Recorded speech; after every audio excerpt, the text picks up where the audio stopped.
Well, first of all, World War II was a big war.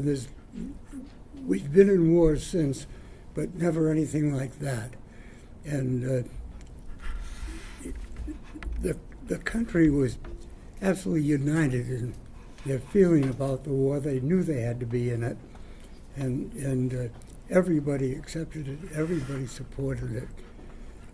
Everybody, in one way or another, was involved.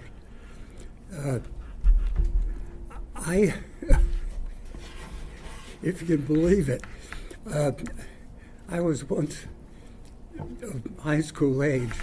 I started the ninth grade in September of 1939, which was when the war started, and in June of 1943, I graduated from school, and a week later went in the Army.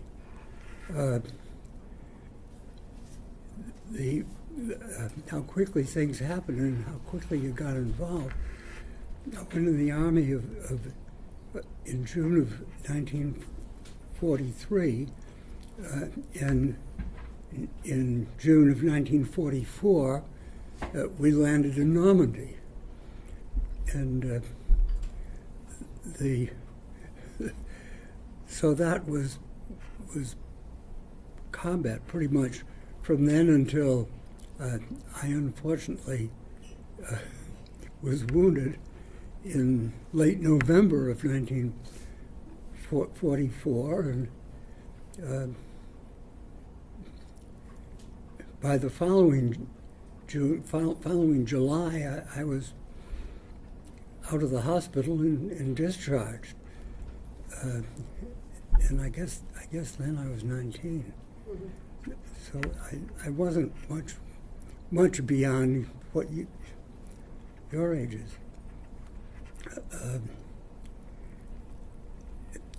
As I say, everybody was involved, and my experience was quite typical of everybody my age.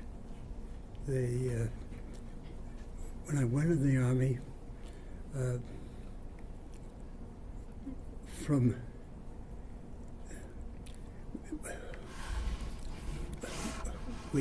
left from Westerly, and we went to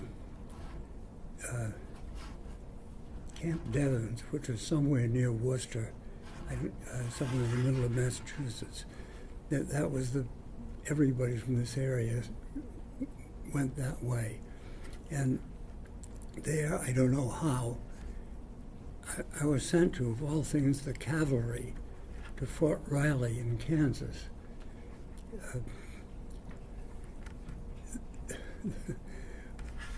What was quite startling to me about that was how hot Kansas was. I'd never been away from the Atlantic Ocean, and to spend a summer in the middle of the United States was. I wondered how people managed to live in a desert like that. But another thing about in those days, this is before television, and regional accents in the United States were then very distinctive. People didn't have television to watch, and since there's been television, regional accents have largely disappeared. Everyone speaks more or less standard English. During World War II, a quick shock was to hear that there were so many Southerners, and something we never heard around here. And as a matter of fact, somebody from Boston sounded quite different than people in Stonington. But so the war did a great job of bringing together people from all parts of the country. well, as I say, I was I was sent to Fort Riley. That was the Cavalry Replacement Training Center. Of course, there's no such thing anymore. But then they were still training horsemen. I never got as far as the horseman training. I just took basic training there, which was basic rifle training.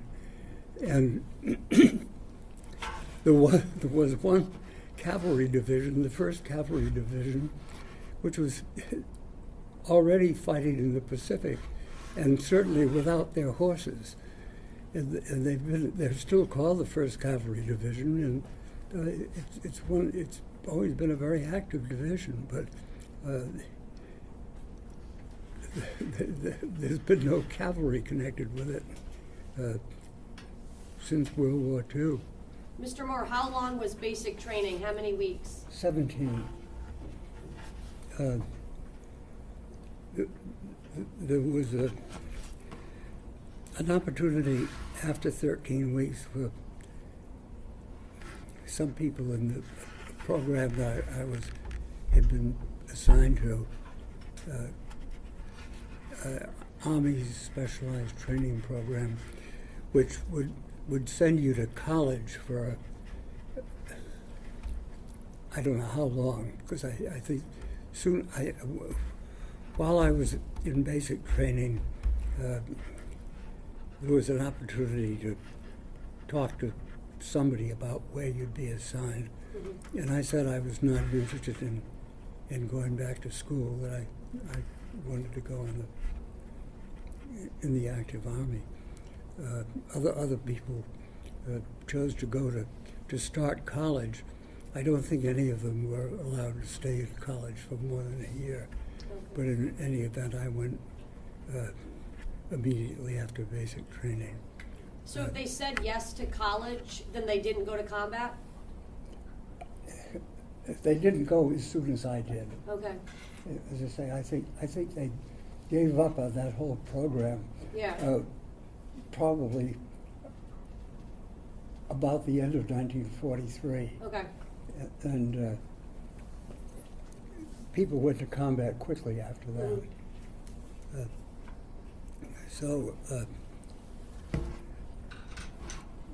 basic training was over.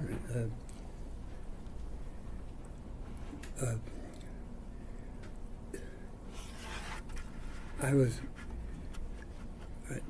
left there with orders to report to Fort Meade in Maryland, which is a staging area to go to Europe, and I came home. We had an opportunity to go home for 10 days, and then you had to report to. Then I had to report to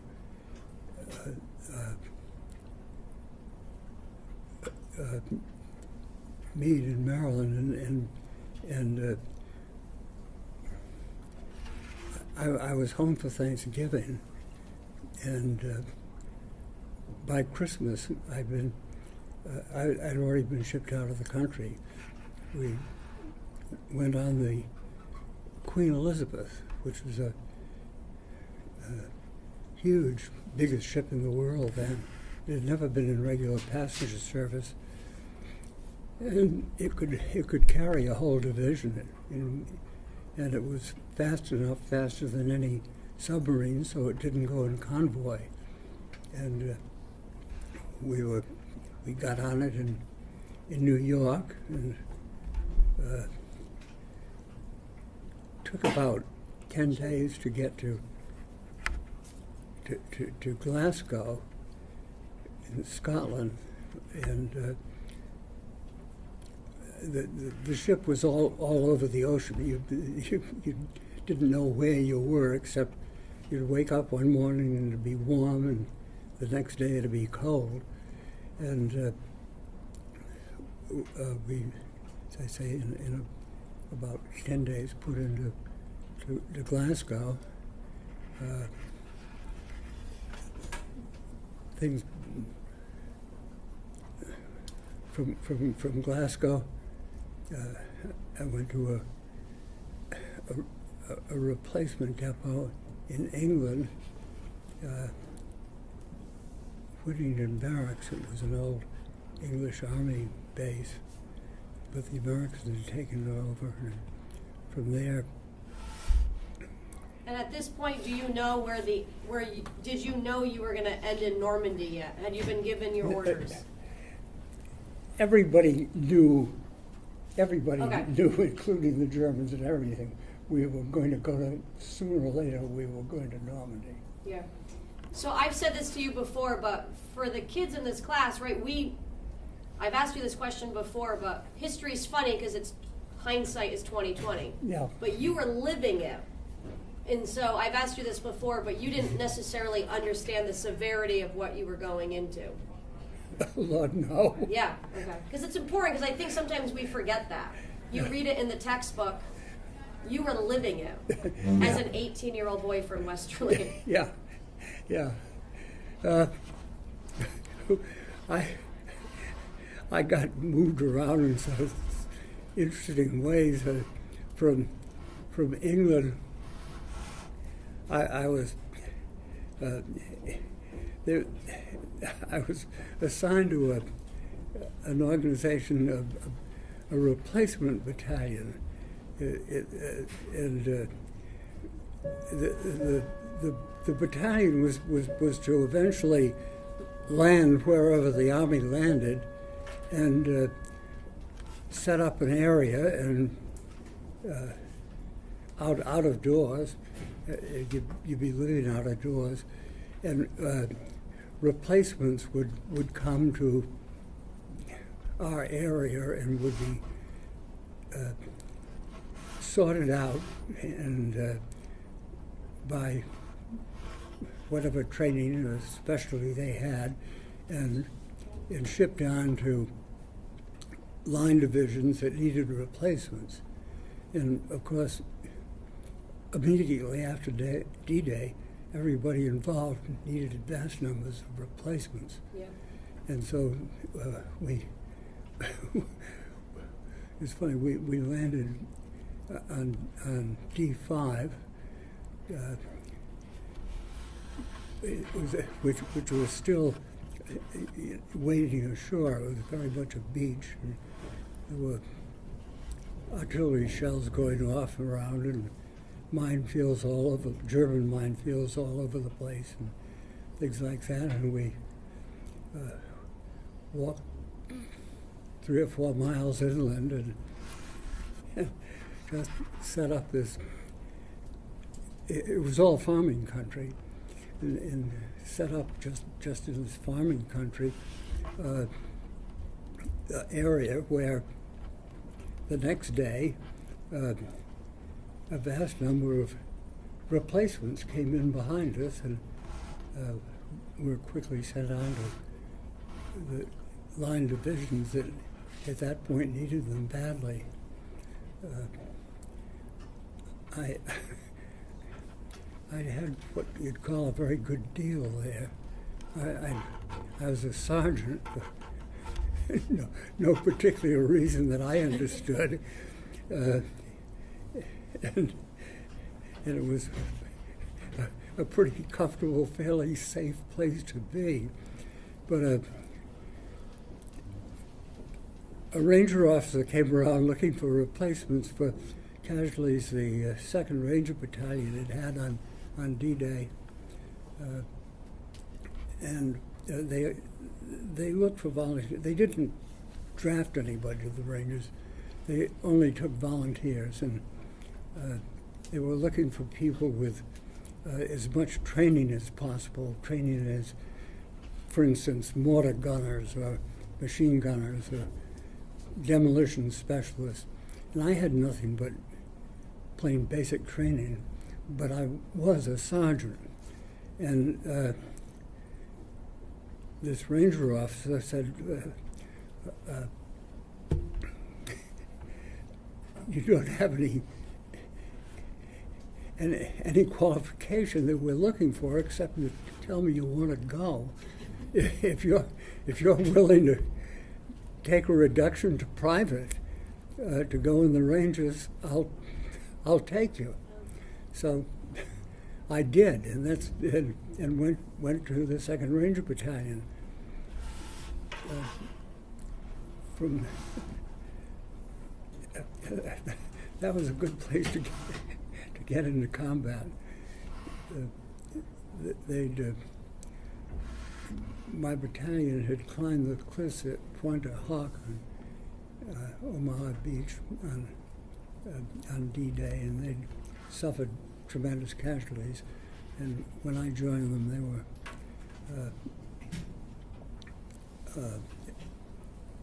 in a I don't know what, I guess you'd call it a farm. It was north of Cherbourg. It had been a German temporary barracks, and we moved in. And from there, the Rangers were constantly training, and fairly soon there was some sort of operation force in Normandy. This Cherbourg is at the there's a peninsula, Dakota Peninsula, and that marks sort of the one end of the beachhead, and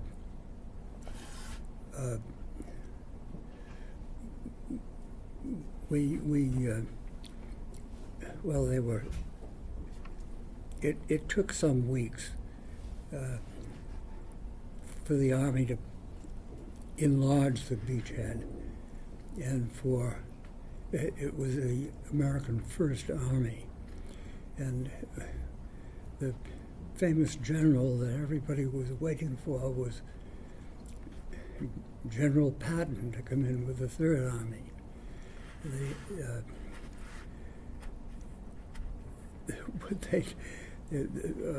A very elaborate sort of situation. They had the Germans convinced that General Patton was not going to land in Normandy, that he was going to land east of there and nearer to Paris. But General Patton didn't. His army came in right behind the rest of us, and the lines by that time were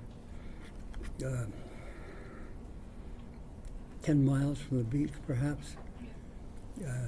The sort of town that kind of marked the limit of where the army had gone to was a town in French, Saint-Lô, and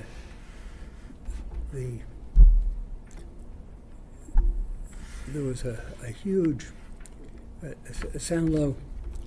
It was a huge breakthrough at Saint-Lô, and it was started by a massive bombing of the German lines, and a quick breakthrough on a very narrow front, only a couple of miles wide, and General Patton and his army were ready to go. They went through this gap that had been blasted in the German lines, and very quickly moved, just sort of swarmed all over northern France, and within 4 weeks, I guess, they'd taken Paris. The English army had landed near the American beaches, adjoining the American beaches, but just to the east, and somehow or other they got stuck in General Montgomery, the British general who was supposed to be their best general, somehow or other couldn't move. The Americans never had much use for General Montgomery, but when we finally broke out and were moving all over France, the General Montgomery woke up and started moving east with the British soldiers that were there.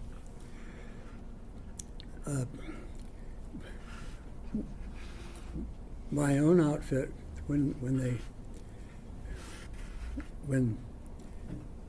the Third Army and most of the First Army moved east toward Paris and toward Germany, the Eighth Corps, we were assigned to the Eighth Corps, and we turned the other way to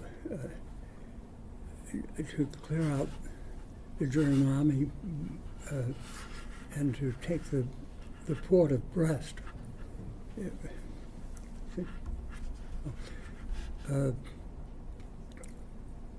That took us, had us going the wrong direction for the next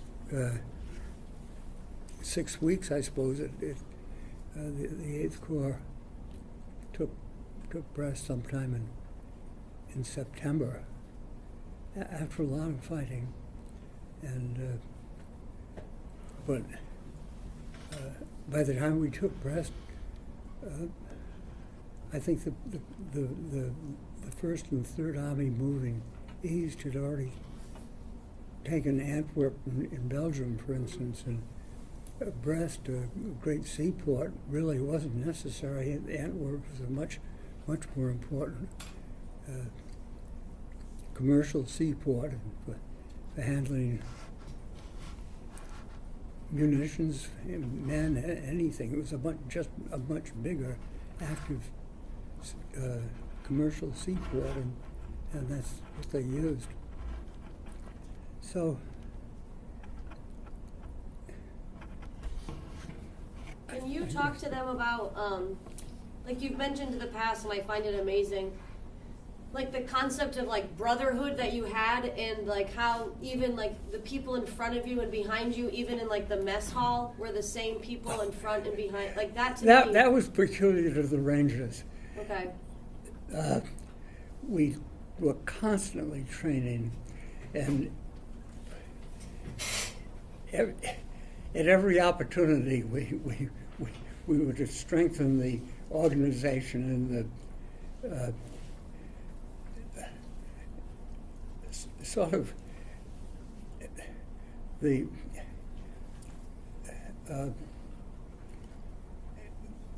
sense of unity, the sense of working together as a team. And we had right down to riflemen, they had their own spot in their squad, and that went up to section and platoon, and so whenever we lined up for anything, even for mess, we line up in the company, platoon, section, squad formation, so that whatever you did, you got used to the same man being ahead of you and the same man being behind you. I love it. And when you got on a night patrol, which we got into soon enough, it really was great to be aware of the man there and the man behind you. Knew exactly who it was. Because you trusted them and you knew who they sure, were. Yeah. sure. And it made a huge difference in the effectiveness of our organization. Line infantry just wasn't able to work in quite that specialized way that a Ranger battalion did. There were only 2 Ranger battalions in France, in Northern Europe. There were 3 others in Italy and Africa earlier, but there were only the 5th and the 7th were all that we had in the Normandy invasion.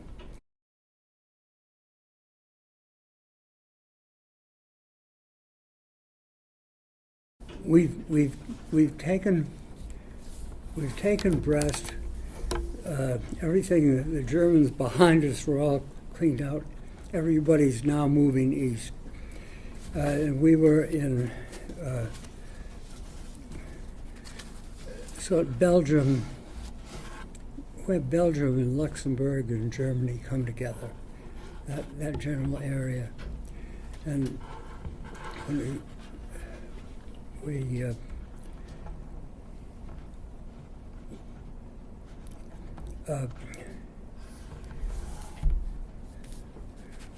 while we were there was fighting and so forth. Eventually, in a place called Hurtgen Forest,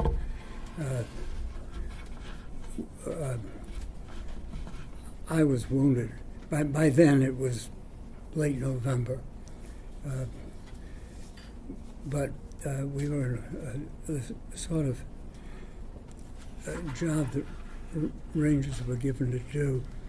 In Hurtgen Forest, the Army had gotten kind of stuck. They started the battle in September and mid-November, and they still hadn't gotten anywhere. Hurtgen Forest is a battle that people have heard very little about, and generals in their memoirs don't seem to mention it, because I think they later came to the conclusion it was just a big mistake and they don't want to associate themselves with it. They didn't win the battle until something like February, when the Germans just sort of vanished. But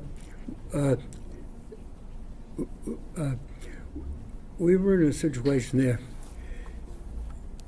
at the end of, mid-November, where we went in and we're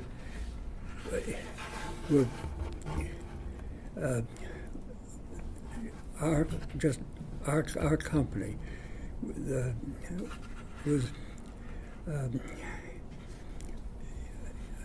in a village in this forest.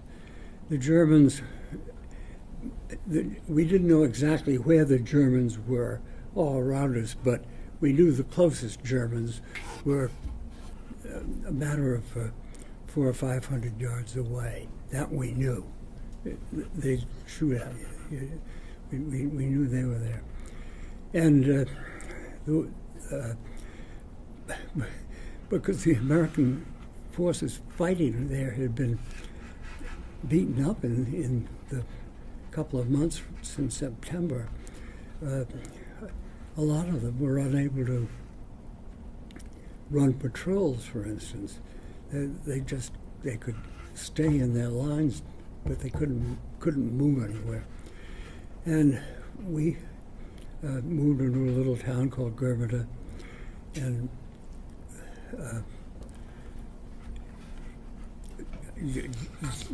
divided up a section. Probably would have a 10 or 12 men, a couple of squads, and maybe a section would take over a German farmhouse, and we had a good, strong, stone-built house, and we lived in the cellar. We quickly chopped a hole in the floor and found a stove and a stovepipe, and rigged it up so that the stovepipe just came through the floor, and the smoke came out in the house. That didn't bother us. We wanted to stay in the basement anyhow. That was the safest place, and so we were quite warm and comfortable, if you can think of it as comfortable. And we lived there for a couple of weeks, and twice a day we had to send out a patrol to a neighboring outfit,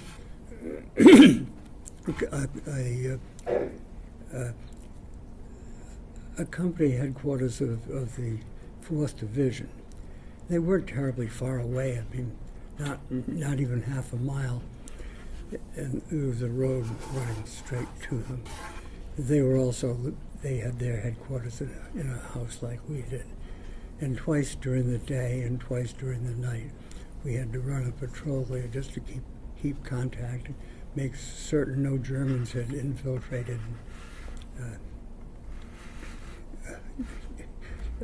just in the confusion there. And that's what we were doing. Rangers were good at running patrols, and you'd go out with maybe a squad, 5 men, or maybe not even that, or sometimes a ranger company the whole company would go on a patrol.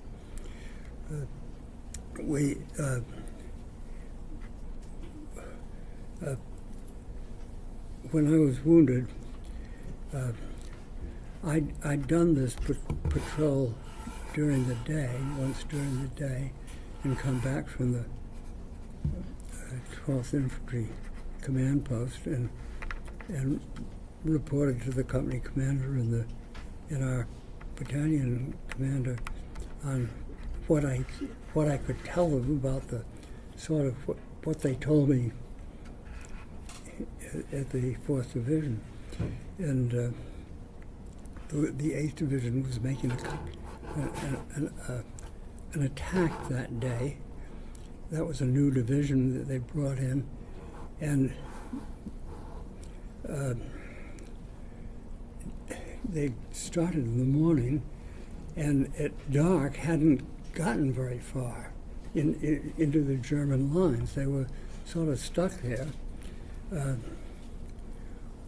Worse than that, they hadn't, on their right flank, they'd made no contact with an American unit.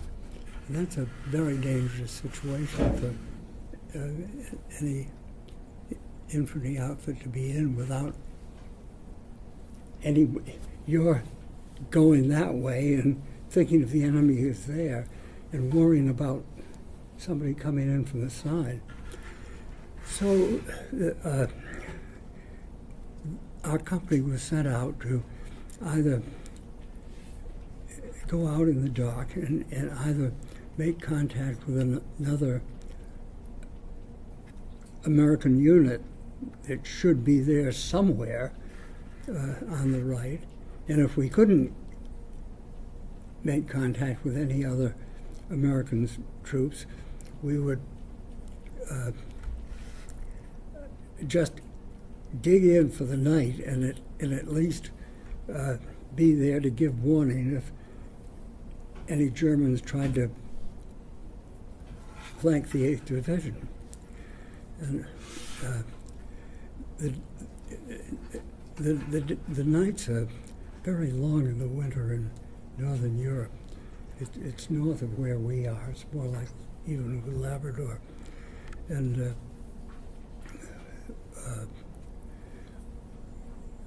we passed the last Americans we could recognize, and were just walking into these woods, having gone maybe a mile or less, and it was so dark that you couldn't see anything to keep together. And this is something you never do on patrol, is bunch up. We were holding onto the back of the man ahead, so we wouldn't just get lost in this blank darkness. And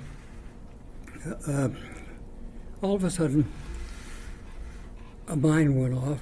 A man that was perhaps from here to that tripod ahead of me stepped on a mine, and there were two more men in between, and they were blown back against me. I was still standing,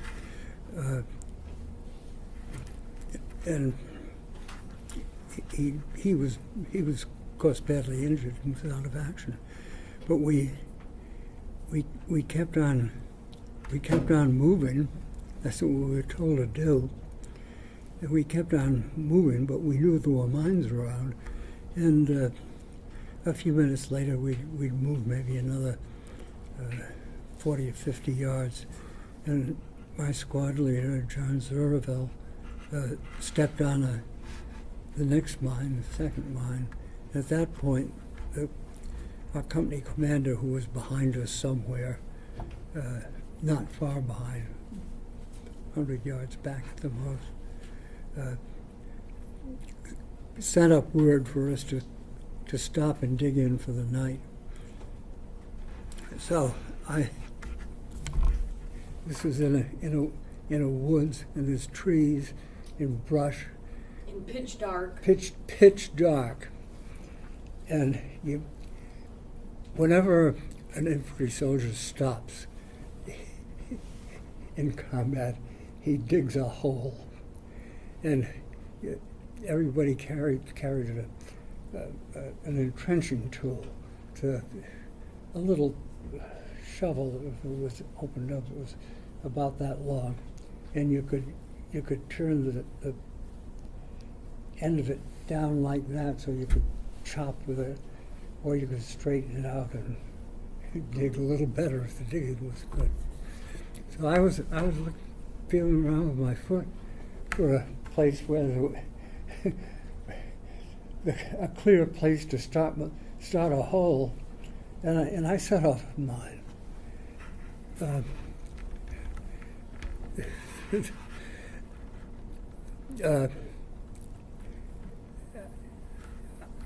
was on the ground.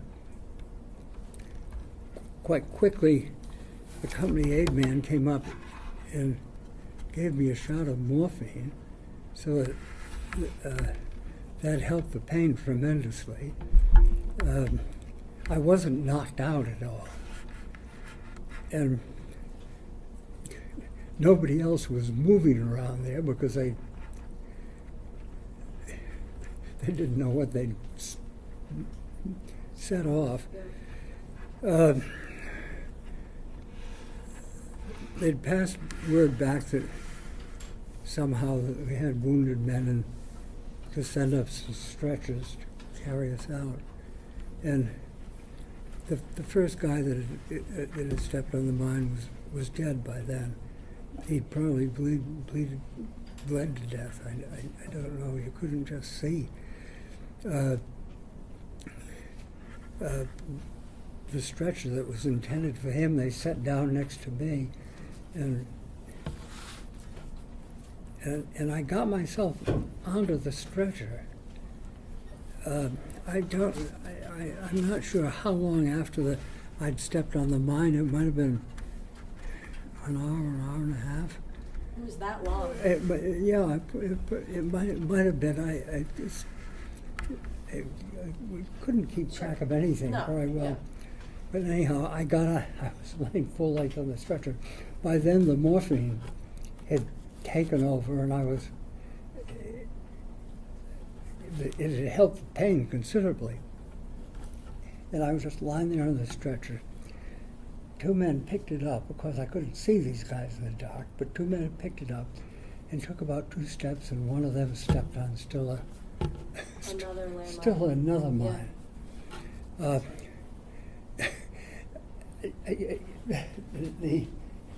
To describe where I was probably held up that high. The mine was under one of those foot.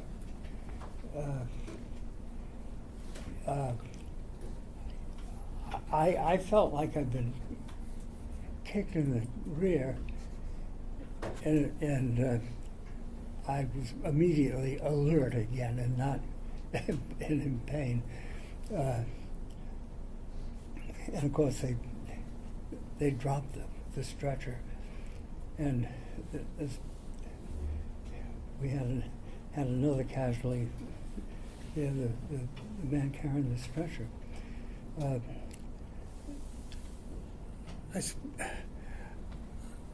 I'm not clear on how quickly all this happened, but perhaps another hour or so, and they got a little bit more help in, and they took two stretcher carriers, took me and the poor medic who'd been carrying me, and took us back. But whenever one of these things went off, it threw a lot of dirt around.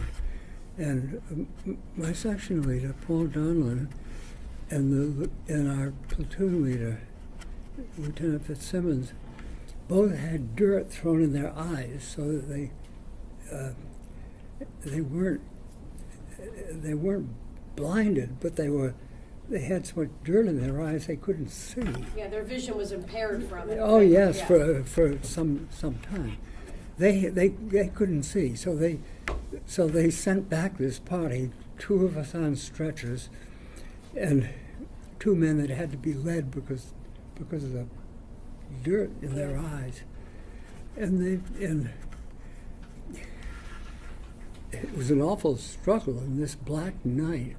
Finally, they got us out to a road where there was a Jeep with some sort of brackets on it that they could set a stretcher on it with a man on the stretcher. So that really was the end of the war for me. They put my stretcher and me on one of these Jeeps, and from there on, I was out of the war. I got back to a battalion aid station, and a doctor cut my boot off, and said, "I think you're going to lose some toes, but I hope you'll keep your foot." And I don't know how much I cared at that point.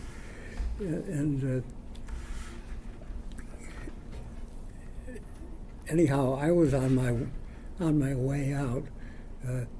Sometime before dawn, I was taken back to I guess they call it a clearance station, and several hours after that, taken back to a field hospital, and I didn't know it at the time, but I was on my way home then. So that was the end of the war for me. There's about 5 minutes left, so is it okay if we send some of this around? Sure. Do you want to explain these? Oh, these are some German binoculars. I haven't used the lenses in years, and they need cleaning. But they've got the German swastika, the Nazi swastika, right there in the corner. You see, so it's a genuine German Army issue binoculars. And then you brought this thing last year, acting what's like, in there? oh, just a Purple Heart. What's in this, I tell you? No, I can't even open it. There it goes. And then there's some pins, right? Oh, yeah. And your dog tags. Oh my God. These are all new too. Well, they're. I mean, have you brought them before? I don't think so. I love you. Anyhow, these are my dog tags.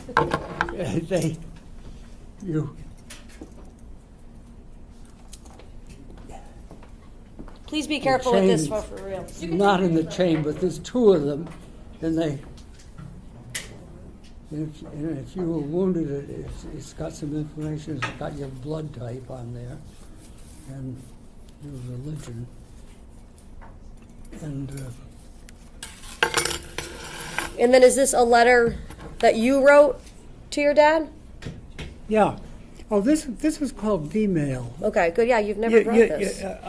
Yeah. I never was a very good correspondent. So seniors, you and- read that book, Letters from Home, but Mr. Moore is admitting that he was not good at writing his parents. This was called V-mail, and you got a form, a regular page, the normal size of a sheet of paper, Sure. 8.5 by 11, I think it is, and you wrote on it, so forth, and then they photographed it overseas and flew the film back to the United States and printed it in this small size and mailed it home. And it was the best way to get something home quick. These things got through quicker than regular mail. But This is amazing. You found this? yeah, I have. So that's the letter you wrote to your dad when you got injured?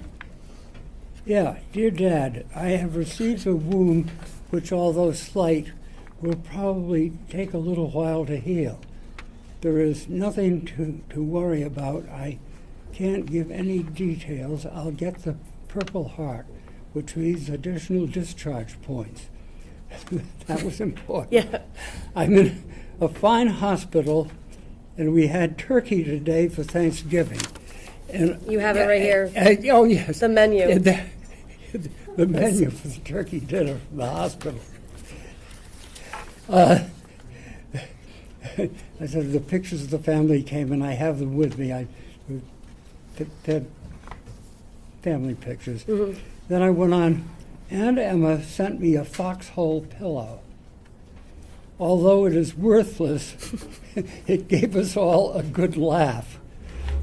The day the package came, our section was in a cellar with everything imaginable bursting outside. This went through. Ordinarily, something about combat activity wouldn't be allowed. They let this letter go through. Whoever is selling the pillows should be shot. Anytime I can carry extra weight, it will be a blanket. Love, Tom. That is so funny. That is So- amazing. That I just can't anyhow, believe it. the pillow. It was a little horseshoe shaped thing that you put behind your head, I guess. Yeah. And it came with a picture of how to carry it. You were supposed to put it, inside a steel helmet. There's some webbing that keeps the metal up off your head. And you could tuck the foxhole pillow in above that webbing. No one was going to do that because, to be perfectly honest, everybody used that space above the webbing to carry toilet paper. Yeah. I know that the bells are going to ring in a couple of minutes, but last time you were here last semester, you talked about the Westerly Sun, Oh, the Westerly Sun, which yeah. I thought was amazing. Yeah. This is why you should believe in Everybody local from the area newspapers. with this Westerly Sun service could get on their mailing list, and they sent you every single paper every day. They sent a paper. It was always wrapped in orange, and you could see them everywhere. And if they were so old you couldn't do anything else with them, you could always you'd have a slit trench, and you could unfold a couple of Westerly Suns and have a paper-lined trench. I love it. But it was a good way for you to keep, at least you knew what was happening. Oh, we back knew what home. was happening at home. Yeah, it was a wonderful service that the Westerly Sun provided. Amazing. So you guys, I know there's 1 minute left, but what do you say to Mr. Moore? If you guys want to come up and look at his dog tags or the V-mail, we'll leave it up here. This is amazing. Where did you find this? Oh, I knew you had it? Yeah, oh, I knew I had it. It was that and the letter. Letter, yeah. And the letter Right were here. together. Oh, thanks. Okay. And then this. Oh, I love this, yeah.